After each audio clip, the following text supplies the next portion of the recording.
नमस्कार। आज की इस वीडियो में हम पढ़ेंगे मुंशी चंद द्वारा रचित नमक का दरोगा, इसका भाग 2। पिछली वीडियो में हमने पढ़ा था भाग 1 और आज पढ़ने जा रहे हैं भाग 2। पिछली वीडियो में मैंने बताया था कि जब नमक का नया विभाग बना था, जब महात्मा गांधी ने नमक का आंदोलन चलाया था, तो नमक का एक नया विभाग बना दिया गया था और उस पर कर लगा दिया गया था।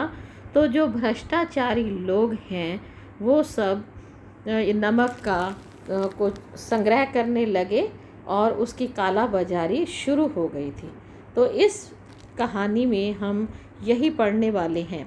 इस कहानी के मुख्य पात्र हैं मुंशी वंशीधर, जो कि ईमानदार हैं, कर्तव्यनिष्ठ हैं, धर्मपरायण हैं और शिक्षित हैं।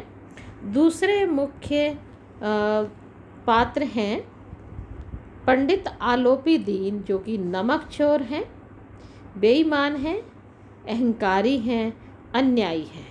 और भी बहुत सारे पात्र हैं, लेकिन वो पात्र गौण हैं।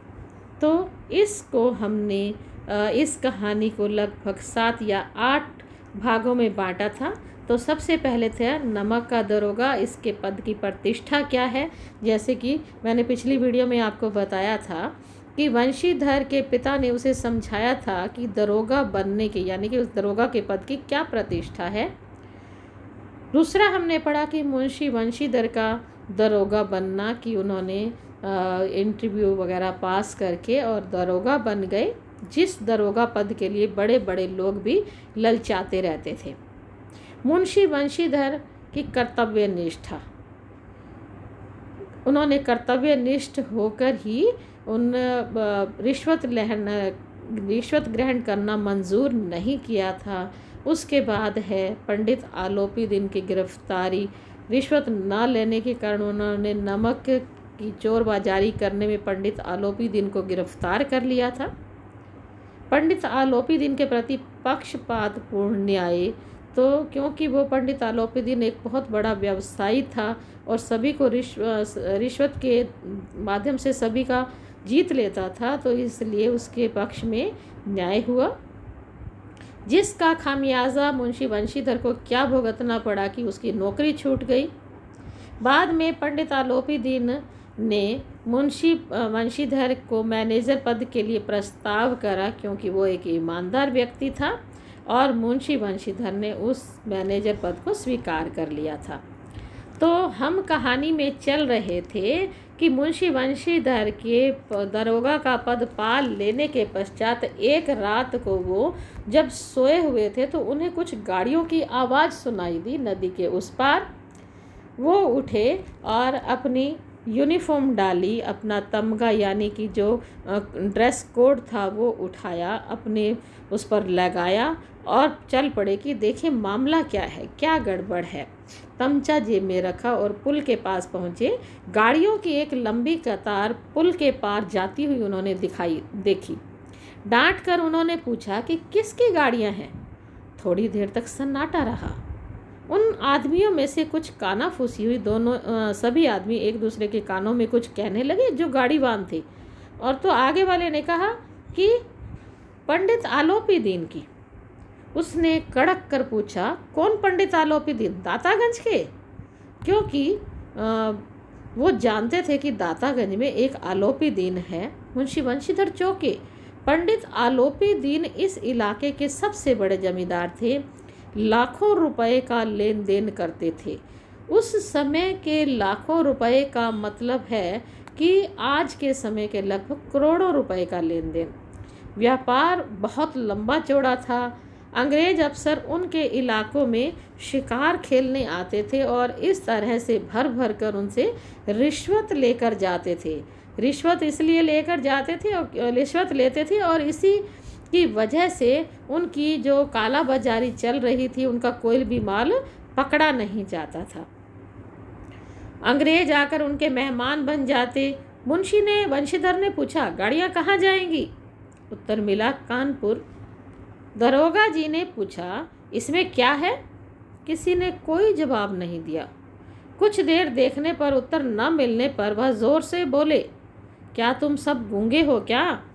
हम पूछते हैं, इनमें क्या लदा है? जब इस बार भी कोई उत्तर न मिला तो दरोगा जी ने खुद चेक किया। अरे, इसमें तो नमक भरा हुआ है। पंडित आलोपी दीन की इन गाड़ियों में नमक भरा हुआ है, क्योंकि उस समय नमक की काला बाजारी होती थी और नमक पर कर लगा हुआ था, इसलिए लोग उसको संग्रह कर कर रख लेते थे और बाद में ज़्यादा रेट पर बेचा करते थे। अचानक कई गाड़ी वाहन घबराए हुए पंडित आलोपी दीन के पास गए, उन्हें जगाया और बोले, महाराज, दरोगा ने गाड़ियां रोक दी हैं और घाट पर आपको बुला रहा है।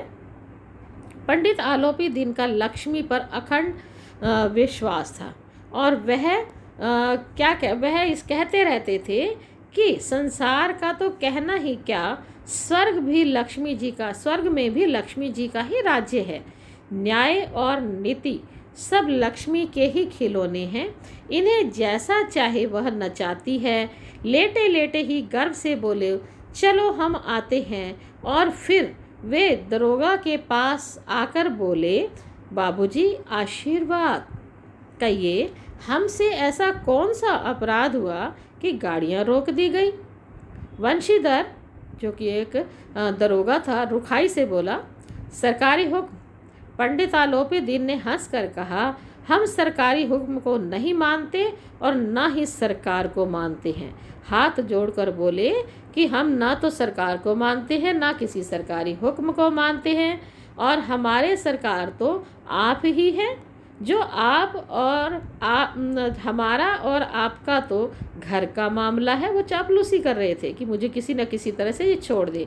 हम कभी आपसे बाहर हो सकते हैं। मैं तो आपकी सेवा में स्वयं ही आ रहा था। वंशीधर स्वयं आ रहा था, इसका कहने का मतलब ये था कि मैं तो स्वयं ही आ रहा था, अर्थात मैं तो खुद सोच ही रहा था कि वंशीधर को कुछ रिश्वत पकड़ा आऊं। वंशीधर पर इन मोहिनी बातों को, मन को मोहने वाली बातों का कोई प्रभाव नहीं पड़ा। दूसरी ओर ईमानदारी की नई नई उमंग भी थी, तो कड़क कर बोले, हम उन नमक हरामों में से नहीं हैं जो कोड़ियों पर अपना ईमान बेचते फिरते हैं। आप इस समय हिरासत में हैं, आपको कायदे के अनुसार चालान होगा। बस मुझे अधिक बातों का समय नहीं है। अपने से कम ओहदे वाले व्यक्ति को बुलाते हुए कहा, जमींदार बदलू सिंह, तुम इन्हें गिरफ्तार कर लो, मैं हुक्म देता हूँ। पंडित आलोपी दीन अचंभित हो गए। गाड़ी वालों में हलचल मच गई। पंडित जी के जीवन में यह पहला अवसर था कि पंडित जी को ऐसी कठोर बातें सुननी पड़ी थी। बदलू सिंह आगे बढ़ा, किंतु रोब के मारे यह सांस नहीं हो। किसके रोब के मारे? आलोपी दीन, क्योंकि आलोपी दीन का रोब ऐसा था कि कोई उसे हाथ नहीं लगा सकता था, क्योंकि सभी उसके रिश्वत के बोझ के नीचे दबे हुए थे। इसलिए बदलू सिंह का ये साहस ही नहीं हुआ कि उनका हाथ पकड़ सके। पंडित जी ने विचार किया कि यह अब नौजवान लड़का है, मोह माया के जाल में अभी अभी फंसा नहीं है। बहुत दीन भाव से बोले, सरकार ऐसा मत कीजिए, ऐसा मत कीजिए, हम मिट जाएंगे, हमारी इज्जत धूल में मिल जाएगी। हमारा अपमान करने से आपके हाथ क्या आएगा भला? वंशीधर ने कठोर स्वर में कहा, हम नहीं जानते ऐसी बात और ना ही जानना चाहते हैं। आलोपी दीन ने जिस सहारे को चट्टान समझ रखा था, कौन सा सहारा? रिश्वत का सहारा। जिस सहारे को चट्टान समझ रखा था, वही चट्टान, वही रिश्वत रूपी चट्टान उसके पैरों से नीचे खिसकती हुई मालूम हुई। पंडित जी ने अपने मुख्तार से कहा, यानी कि जो उसका मुख्य जो मुंशी रखा हुआ था, उससे बोले, लाला जी 1000 का नोट बाबू सिंह को भेंट करो। वंशीधर ने गर्म होकर कहा, 1000 नहीं, 1,00,000 पर भी सच्चे मार्ग से तुम मुझे नहीं हटा सकते। अब दोनों शक्तियों में, एक शक्ति पंडित आलोपी दीन की, पैसे की, और दूसरी शक्ति पद की, पद यानी कि वंशीधर का पद, दोनों में संग्राम होने लगा। 1 से 5, 5 से 10, 10 से 15 और 15 से 20,000 तक नौबत आ गई। कहने का अभिप्राय ये कि आलोपी दिन 1,000 से शुरू हुआ और 20,000 तक की रिश्वत देने के तक आ गया। किंतु दरोगा वंशीधर ने पैसा लेने से इनकार कर दिया और आलोपी दिन को फिर से गिरफ्तार करने का हुक्म दिया। आलोपी दिन ने कहा, अब इससे अधिक मेरा साहस नहीं है, आगे आपको अधिकार है। वंशीधर ने अपने जमादार को ललकारा, बदलू सिंह, इसे जल्दी से गिरफ्तार करो। बदलू सिंह मन में दरोगा जी को गालियां देता हुआ पंडित आलोपी दिन की ओर बढ़ा। पंडित जी घबरा कर 2-3 कदम पीछे हट गए और कहा, क्या 40,000 से भी काम नहीं बनेगा? तो वंशीधर ने कड़क कर कहा, 40 लाख पर भी असंभव है।